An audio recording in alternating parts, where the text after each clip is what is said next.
This Commonwealth Act was put in place in 1999, with amendments since, and seeks to protect our natural environment, including water, air, land, flora and fauna. The Act protects our Commonwealth, or natural heritage, because we need our natural environment intact to survive. After all, this land we call Australia, this is human habitat too. The EPBC Referral of Proposed Action document has been submitted to the Queensland Coordinator-General, to the person in their team who currently holds that office, to assess and decide whether this project has environmental consequences for the area where the KUR-World project is proposed. This Act, or legislation, and the spirit of the agreement of which it forms, is required at this time to be exercised by the Commonwealth. The complex biodiversity of the wet tropics ecosystem started 250 million years ago, when Australia was part of Gondwana land, along with New Zealand and all the other land masses that form our continents today. Back in prehistory, Gondwana was in the current position of Antarctica and was warm and tropical. The first plants and animals appeared at that time that still exist today as time capsules here in our wet tropics native forests. This ancient rainforest, starting north of the Daintree, down the eastern seaboard and extending to Tasmania, form the last remaining vestiges, the remnants, of plants and animals that have survived millions of years of climate change, ocean levels rising and falling, ice ages coming and going, new species and extinctions. With each climate change, the plant and animal species that survived here until today have adapted over millennia. In these ancient native forests, nature is exotic, abundant, and unique. New discoveries are still possible, in fact, probable. Of Commonwealth importance right now is CSG fracking and heavy chemical and monoculture agriculture that are laying waste to our Great Artesian Basin, with thousands of chemicals, sand and salt polluting the lands and water tables. The wet tropics rainforest and surrounding supporting native forests of far north Queensland form the recharge zone for this body of water. Clearing these forests have, and will continue to, decrease the ability for the annual monsoonal rains to set up over the region and deliver the 3+ metres of annual rainfall required to flush clean fresh water through the underground table that forms the massive underground reservoir that drives the rivers and streams and other water bodies over and under the entire landmass of Australia. This water system is integral to the health of the Australian landmass and its people, even our big cities and food bowls so far away. In the 100 years since colonialism reached the far north of the Australian continent, we have cleared approximately 50% of our wet tropics native forest country. The native forests were severely logged, removing just about all the old giants, the hardwoods hundreds and thousands of years old, and with that free timber, we built the north. The timber provided energy, fuels and warmth, the railways, building materials, furniture, and in the world before plastic, no doubt an integral part of everyday life. The cleared land became agriculture, pasture and urban housing, and the region expanded on the back of our ancient rainforest giants. In 1988, the remaining uncleared wet tropics wilderness areas were inscribed into World Heritage. In just over 100 years, we have managed to clear an astonishing amount of native forests in this region, all the coastal areas and flat tablelands useful for humans. The land our machines have yet to reach, access and rape our remaining native forests, whether it be for mining or urban subdivision, the result is the same. The reduction in overall forest cover is serious, but loss of old growth or primary rainforest has been even more drastic. The region's old growth has been severely logged, degrading the forest habitat of many dependent species. The only way to get it back is to allow recovering rainforests to fully recover, a process that would take centuries to complete. We need to start this process now. We need to stop here. Looking at this map top right, the extensive light green areas were once wet tropics rainforest country, now human settlements and agriculture. The dark green is all that remains of one of the oldest continuous rainforests on Earth. Of course, these ancient native forests extend far south of this region, right down the eastern seaboard to Tasmania. Well, what is left? The inaccessible country. Our location in the greater wet tropic scheme of things is in the very narrow neck. The rainforest to the inland side of Kuranda has undergone extensive clearing over a long period of time due to human settlement and hasn't been included on the official wet tropics map for this reason, not because it's not worth protecting and replanting to improve the conservation corridor.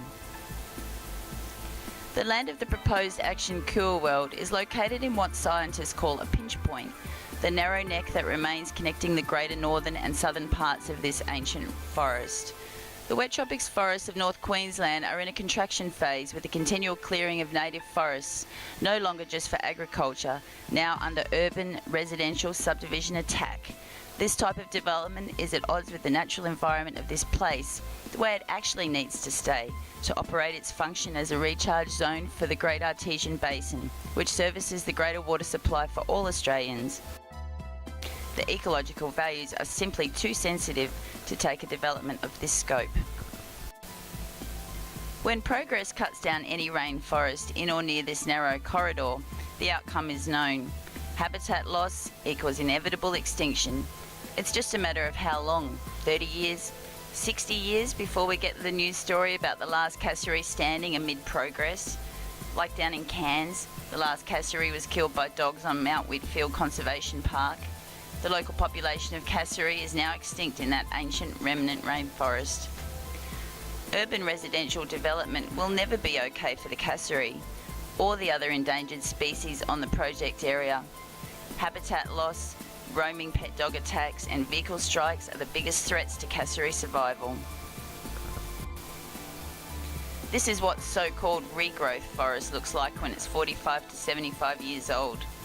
This is recovering rainforest. How can we assess the quality of the recovering rainforest and ascribe a new value system to assist conservation? One more project, just one more. When does the clearing of native forests stop? Ken Lee, River and Ocean Pty Ltd, based in Macau, purchased this historically zoned land parcel of 12 rural titles, 626 hectares, for a paltry $2 million, 30 minutes from Smithfield and 50 minutes to the Cairns International Airport and Cairns City Centre. That works out to be around $1,300 per acre, quarter acre, around $325. If it sounds too good to be true, it probably is. Kuranda residents are not at odds with development per se. Kuranda residents seek appropriate development in line with the agreed matters of environmental significance of this land. The profit margin won't be nearly as great as chopping the land up into tiny residential pieces, but still a profitable project that we would welcome within the appropriate framework. Our local council and state government had failed to assist in the protection of the Kuranda region via our local planning scheme mechanism to this point, despite the consistent, earnest and voluntary efforts of our local community groups to intervene in a meaningful way, i.e. via constant letter writing to local and state government departments asking for assistance to recognise the environmental overlays in the mapping that is used to define our Shire's plan. Community documents can be supplied on request. The environmental overlays were rolled back from the Community Consulted 2012 TRC planning scheme that was formed under the Tablelands Regional Council. De-amalgamation and the return to the Mareeba Shire Council in 2014 saw the rewriting, remapping, currently attempting re-implementation of the flawed 2015 MSC planning scheme that has had no community consultation process and no environmental overlays, despite community groups' repeated attempts to engage with Council on this matter. In the case of the historically zoned Farnwell Road or KUR-World, our preference would be for the Commonwealth to step in, pay compensation of $2 million plus costs to the proponent River and Ocean Pty Ltd, and our local conservation groups will replant the land that has been cleared in anticipation of development under the guise of clearing for cattle grazing the proponent has undertaken in the time since purchase. The land will be returned to the Commonwealth and kept in trust for future generations' water supply and serve to protect this ecologically sensitive area. This easily accessible forest can be made available to universities for study and discovery, an investment in the brains trust of our nation. community in the Daintree have been working since the 1980s to reclaim historically zoned rural land parcels on the equally important wet tropics margin, the land cleared by colonialism 100 years ago. Our community is addressing a new initiative called Kuranda Region Wet Tropics World Heritage Vital Corridor Buyback Scheme. The aim of this program is to identify at-risk historically zoned land parcels, such as the KUR-World project area, and list their conservation value in terms of their location in the pinch point of our narrow Fairyland and Kuranda EnviroLink conservation corridors, their vegetation, water and cultural values. The EPBC Referral of Proposed Action application form submitted by the proponent is required to be submitted and assessed under the Commonwealth EPBC Act. The form submitted by the proponent has errors and omissions that renders the form incomplete for assessment by the Commonwealth at this stage. We ask the Coordinator General to return the form to the proponent, River and Ocean Pty Ltd, and Urban Sync, the engaged town planner, to complete the form for resubmission. The date in the footer of the original document included in the EPBC Referral of Proposed Action document is August 2015. That's nearly 12 months ago. During that time, the proponent has had machines clearing recovering rainforests, 45 to 75-year-old trees on some of the titles, under the guise of cattle grazing, that is, returning the property to its former use for pasture. Residents adjoining the property have been reporting constant machine and helicopter traffic on the property for over 12 months now. In January 2016, Urban Sync, through Cairns Post, communicated the various options being considered for the land. Cattle grazing and avocado farming were cited as options, even though River and Ocean had engaged a town planner, Urban Sync, at least before August 2015, as authors of the document that forms a publicly available proposed action application. Why do you need a town planner for an agricultural project? 12 months is plenty of time to have completed all sections of the EPBC Referral of Proposed Action form. Section 7.1 asks the question, does the party taking the action have a satisfactory record of responsible environmental management? The proponent has ticked yes, indicating that he has a satisfactory record of responsible environmental management. Then, instead of providing details of an actual satisfactory record, it says this is the proponent Ken Lee's first development, so there is no record. Correction required. Taking a look at this, which does give us an indication of environmental management to date of the project to some degree, the proponent has retrospectively submitted a basic council application for a rural dam on the project area. As you can see on the sign, the Have Your Say period commenced from the 8th of June and ends on the 28th of June. And here is the dam. The photo was taken on the 8th of June. This video was created prior to the 15th of June. A time warp in the middle of Kuranda.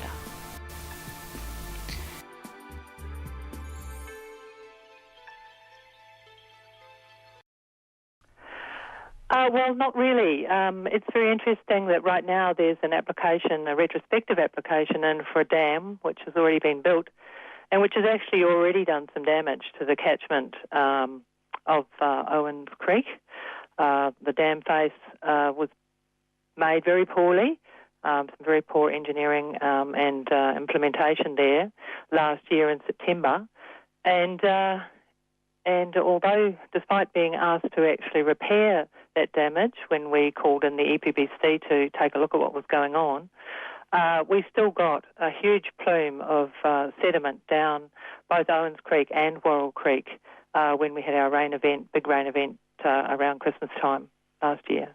Lack of consultation and acquisition of appropriate permits has meant the checks and balances of a proper site plan for the dam prior to earthworks and council inspections was not adhered to.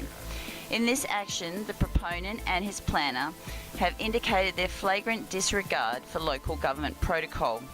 The location and interaction of the dam, as decided and executed only by the proponent, has resulted in environmental consequences in adjoining sensitive water habitats, as observed by Kathy Redder from Kuranda EnviroCare. The project area is on high terrain in the broader local area, and all disturbances and erosions of soil have the potential to be catastrophic to sensitive ecological habitats on water and on land.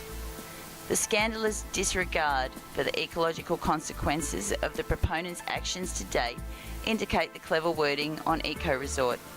If the proponent truly understood the land he now owns, he simply could not rip the land apart. There's no eco in this deal for the Kuranda region. The EPBC Referral pro forma has section 2.6 for public consultation. How is it marked as no public consultation has occurred at this stage, including no consultation with Indigenous stakeholders? Doesn't the fact that the 2.6 section exists at all means that it has some relevance at this EPBC referral of proposed action at this stage in the scope of the project within the framework of the EPBC Act? Isn't the purpose of the Act to assess all sections as integral to the proposed action as specified on the submission pro forma? How is it that the proponent of a $650 million proposal can submit an incomplete form and anticipate a properly informed decision by the Commonwealth? Why is the 2.6 public consultation, 3.3H Commonwealth heritage places or other places recognised as having heritage values, and 3.3I Indigenous heritage values the only sections the proponent has failed to complete for the submission of the form? Doesn't the fact that these sections remain incomplete indicate that this submission is in fact not the final version and therefore shouldn't be accepted? Section 4 under environmental outcomes notes the 4 main endangered species under threat in the project area. Against each of these species is the proponent's and his town planner's hopes of environmental outcomes, written as statements of fact. Anyone can tick the yes box and think it's true, but is it true? The hope is that there will be no net loss habitat for the endangered Myola frog. And on the actual side, the project area contains 13.7 hectares of known habitat, 39.5 hectares of suitable habitat. Development is upslope of habitat. Development has the potential to affect habitat quality within 25% of the total known occupancy of the species. So just writing it in section 4 makes it true. Please check section 6. Conclusion of the likelihood of significant impacts carefully. In Kuranda, like other small towns and villages across Australia, we see development and progress as economic necessities. Our local community is keyed to our far north Queensland tourism industry to engage domestic and international travellers to visit one of the truly ancient wonders of the world, our Wet Tropics World Heritage Rainforest. We're proud and happy to do our bit for the greater region, but not KUR-World in any of its guises. Chopping down recovering rainforests in Wet Tropics World Heritage for the purpose of gross financial gain by any individual or legal entity is plainly immoral. While it seems to suit our local and state governments to forsake this precious conservation land to the insistent and continual push for urban development and massive profits, there is no amount of profit that can amount to a good deal here, locally, regionally, and for all Australians. We ask the Commonwealth to help our community to protect this land for future generations of Australians' enjoyment, health and wealth. The 100-year gold rush is over. The free land and free old growth timber is no more. This place was declared World Heritage for a reason. Ancient rainforests and all their natural treasures will become extinct if we don't stop now. The Myola precinct was not a suitable development for this land. KUR-World is not suitable development for this land. The KUR-World project area of 626 hectares is currently 12 rural titles. This land must never be rezoned.